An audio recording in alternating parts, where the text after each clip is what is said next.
Hickok 45 here. Some interesting firearms on the table, at least to me. We've been out shooting muzzle loaders here and had the other Springfield kind of dirty from a few days ago. It wasn't totally clean, and got to thinking about how interesting it is that all of these were used at some time during the Civil War. And let's just do a quick little video, remind people how the technology varied so much during that period of time. Whereas these three actions, at least, I don't know if the Brown Bess was carried into battle in the Civil, it might have been. It was a fairly common firearm in this country, so there might have been a few of these brought in, but by and large, I just have this out to represent the action, Flintlock, okay, the Flintlock action that was used during the Civil War, especially the early years. So was the Percussion, you see there, and so was a levergun. There were three different kinds of lever guns, Spencer, the Henry, and we're not going to go into all the firearms used during the Civil War. There are about 1,000 books on that and about 1,000 different firearms, I imagine. So I just wanted to do a quick video, if I can do a quick video illustrating the variety, the advancement in technology during that time period, and not just the advances, maybe more so just to me, the interesting fact that these were all used at the same time, during the Civil War by different units and different, South versus North or whatever. So as I load this, I'll explain. So this is the Flintlock, as I was saying. During the early years, especially from the South, a lot of soldiers, that's all they had, a Flintlock. Knew how to operate it, knew how to do flint better than I did. You see my flint's broken off here. I've been shooting it. I think I've got a few more shots left on that one before it breaks, perhaps. But I'm going to load it and, just take one shot at least with each, well, one shot. Well, not one shot with the Henry. I can't promise you I'll shoot it just one time. And we'll talk a little bit about it. So first you had to put powder in, of course, right? Muzzle loaders. If we have new people here, this is a smooth bore, and the Brown Bess was a smooth bore, and so were probably, I don't know, maybe most, I don't know, would that be correct? A lot of the Flintlocks that were brought and used in the Civil War were smooth bores. Okay, that means no rifling, relatives in Kentucky, no rifling. So, but Flintlocks that were rifles too. So they could be either one. There could be a smooth bore or a rifle. What does smooth bore mean? Well, it's like a shotgun, or most shotguns. Okay, so you put powder in like that. You have to measure it up. Now they used a cartridge. I don't have cartridges today, but they bite off the paper, pour the powder in, and shove the ball down in, or the bullet, whatever. And so I got powder in now. I think I'll just shoot the ball naked, not put it on around a patch. Okay, I'm just going to drop it in there. Okay, kind of in the interest of time, you can patch it and get a little better accuracy, maybe get a little bit tighter. But I'm just going to shoot something up close here. Doesn't matter, and I'll probably miss anyway. So we got a smooth bore. We've got Flintlock, and for those who don't know how a Flintlock operates, look at our videos. But you got this piece of rock that comes down on the frizzen, creates a spark. I don't want to do that. It might fire, actually. Probably not, but I'll show you in a second, because it is going to fire, I hope. And it hits the frizzen, throws a spark down into the pan. So you need a little powder in the pan. Let's put a little powder in the pan. And they did that. They would bite off at least the British did in battle. They would take the paper cartridge, bite off the end, pour some of the powder in the pan, and then put the rest down the barrel with the ball. Wow. They primed it before they loaded it. That was their standard operating procedure. I wouldn't be doing that. Okay, so we should be ready to fire. This flint, this piece of rock is going to hit the frizzen there, throw sparks down into the pan, ignite that powder, which in turn will ignite the powder in the barrel, in the chamber. Let's try that little water thing right there. Boom! See? I told you, that's what will happen. Kind of a chain reaction. So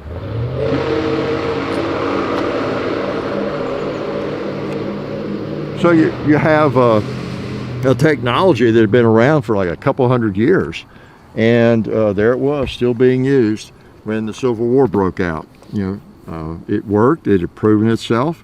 people knew how to operate it. They knew how to nap the flint and get the flint set right. And even I can do that pretty well. And I'm not a flint napper. I don't fix or work on it much. I don't do that. But I have flint. I can replace the flint, get it situated to where it'll work, where it'll break off, right? But it's interesting technology. It's been around so long, since the 1500s, 1600s, and still being used in the Civil War. Probably up, I read a report where someone said that there was a letter where someone had fired, they had some documentation, someone's still firing Flintlock in '64, some battle somewhere. So they were used mostly early on, okay? As the percussion rifles became more and more available, of course, that's what was used, okay? By most soldiers, right here, you know, either the Enfield or the Springfield, by most soldiers, I guess we could say. But there were still a lot of others. The 1842 smoothbore, you know, Springfield. The 1840, you know, the Flintlock still, of course. And so let's load this as I'm yakking. And this takes a mini ball that I had, I had out here somewhere. I got it all greased up for you. Mini ball. That shot a ball, but not necessarily. Well, it's a smoothbore. If you're shooting a smoothbore, you're probably shooting a ball or bucking ball, buckshot, you know, that kind of thing. And then when you get rifling, a lot of soldiers had rifling though, like this one. And I'll get my table all greased up. I'll lay it right there. Put some powder in, and so the Springfield rifle musket, like this one in the Enfield, they were rifled. They took a .58 caliber, and it was a percussion gun. Of course, used the percussion cap, and that's what you see and you hear about, you know, mostly, right, with the mini ball, mini ball, call it, and ram that down. Okay. And then they would put, and again, they used a cartridge, paper cartridge. You see me do that, and others, I'm sure. And they had a little pouch with their musket caps. I just found a bunch of those in Tulsa too. Bought 1,000 of them. Is that too many? Is that hoarding? Okay. Yeah. All right. So I can shoot this a little bit better. Let me try the gong. Oh. Sweet sound, sweet sound. I'm glad I didn't have my ears on for that, because that gong sounded great. So there you go. A lot of soldiers carried that, and quite a difference between these two, especially between smoothbore and rifling, and then of course Flintlock and percussion. As you can see, you know, this was better during the weather and everything. Just interesting that you had both of these being carried in same units, similar units, especially in the South. The South didn't have the technology and, you know, in industry and industrial complex to build a lot of firearms, you know, like the North did. So there were more folks in the South carrying Flintlocks much longer, right? Kind of a hodgepodge to begin with, of course. And then at the same time, you had the 1860 Henry. Now, we're talking not that many soldiers had a Henry a repeater like this, but some did, and some just bought their own that could afford it. And, you know, so tell me if I'm wrong, but since there were Flintlocks up into 1862, 1863, being used, maybe even later than that, and there were units that had the Henry rifle, you literally could have had people shooting at each other from one hill to another, and on one hill somebody was shooting with one of these, and on the other hill somebody slinging lead back through a Flintlock rifle. I mean, I think that probably could have happened, could have been. So that's the fascinating thing here, that during that same war you can have such a variety. Wow. And this is 4440. The originals were 44 Henry, which was a rimfire cartridge, and these so it's still 44, but you don't want a Henry if you're planning to shoot. I mean, an original Henry, a rimfire firearm. I don't know where you get ammo for that, you know. I think it'd be really expensive if you could find some. I understand somebody does make it. It's like $5 a shot or $10 a shot or something like that. Just for people that have the old Henrys, which run anywhere from $40 to $60 to $80,000 or more. So that's not too feasible for most of us, right? So you're talking about, can you imagine? I mean, a firearm like this, a lever-gun that holds 15, 16 rounds, and you know, it's just like most lever guns. You can put lead out pretty fast, and a metallic cartridge. I mean, think of the difference, the contrast. You got a Flintlock smooth bore, and you have some Percussion smooth bores as well. Here you have a rifle that holds this many rounds and a metallic cartridge. Pretty amazing. Same war. And of course you had the Spencer and others. All right, let's try this one. See how it shoots. I said I'd shoot each one once, didn't I? I'll probably do that more.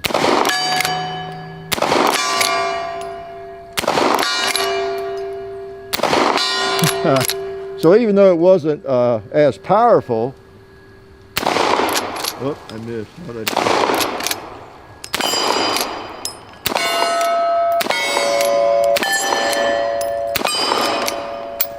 So even though it wasn't nearly as powerful as really either of those two, the firepower with having that many rounds would really be desirable, wouldn't it? But it was expensive, and they couldn't outfit that many people with it. There were not that many in production, I think, at the time. Expensive. The philosophy was not really, as you know, get as many rounds in the soldier's hands as you can so he can throw out a lot of lead. They were more focused on marksmanship and making that one shot count and all that kind of thing anyway. But we have learned, though, that the value of that, and it was learned in that war even by soldiers who carried that. So anyway, just a reminder. Thought it'd be kind of fun to shoot these and talk to you a little bit about it. So many different firearms used in the Civil War during that time period. So many interesting firearms. And again, the Brown Bess, I don't know if it was used there, and this is kind of a carbine version of it. I got, by Pedersoli, but it just mainly is here to represent Flintlock. It's really the only Flintlock long gun I have, and just an interesting technology that actually works, really. And of course, they all three work, just differently, right? So yeah, the same 4 or 5 year period, this kind of variety out there in the field is just pretty interesting. Different types of propellant, or not propellants, but projectiles. Big old 75 cal, well, this is a 75 caliber ball. The most common ball you would have seen in a smooth bore during the Civil War would have been 69 caliber, from the Charlottesville and the Charlottesville descendants, some of the Springfields that were based on that. And then the 58 caliber and the Percussion rifle muskets, the Springfield and the Enfield. And then the Henry was a 44 rimfire. So, but anyway, but mainly we could talk 3 days if I knew enough about all the various Civil War firearms. But I just thought it was interesting, the progression, and not only progression, but just the stuff that was around at the same time and used at the same time. Especially these two. But there were still some Flintlocks out there floating around mid-war, I guess, maybe right to the end. I don't know. Some poor soldier may never have gotten his hands on one of these. Maybe he didn't want his hands on one of these. He liked his trusty old flinter and knew how to keep the flint working and didn't have to worry about the musket caps. I don't know. Who knows? Anyway, I'm glad you all came by and give me another chance to shoot these firearms. They were kind of dirty already, and this gave me a chance to fire them, for you all in public. Life is good. Tired. It's a long walk from where I had to shoot that. Oh man. Oh hey, didn't see you guys there. Since you're here, I want to let you know about our friends over at Talon Grips and Ballistol, talongungrips.com. Check out everything they have over there. You can get lots of different grips, the stick-on grip textures for your handguns and rifle grips, so go check them out. Also Ballistol, they're a firearms lubricant or anything else you might need lubricating. It's water soluble and non-toxic. Been using it on the compound and cleaning all of our guns. It's a cleaner and a lube for over 10 years. So Ballistol, Talon Grips, definitely check both of those companies out. And also, while you're on the internet, don't forget to go to hickok45.com. You can also find us on Facebook, Hickok45, Twitter, Hickok45, Instagram, The Real Hickok45, and also I have an Instagram page where I post behind the scenes stuff and different things like that. John, John _ HICKOK45 on Instagram. And the next thing you have to do is watch more videos.